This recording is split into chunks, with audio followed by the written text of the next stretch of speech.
জানবে।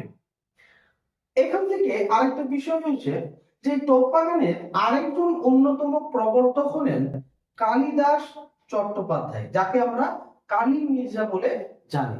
তাহলে টোপ্পা গানের আরেকজন প্রবর্তক হলেন কালিদাস চট্টোপাধ্যায়, যাকে আমরা কালী মির্জা বলে জানি। তিনিও কিন্তু টোপ্পা গানে বিশেষ ভূমিকা বা অবদান রেখেছিলেন। তার লেখা বইয়ের নাম হলো গীতলহরী বা গীত লহরী। গীত লহরী বইতে তিনি মোট 237টি গান লিখেছিলেন বা তার লেখা 237টি গান সংকলিত হয়েছিল।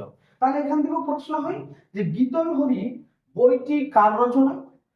কালিদাস চট্টোপাধ্যায়ের লেখা, যাকে আমরা কালী মির্জা বলে জানি।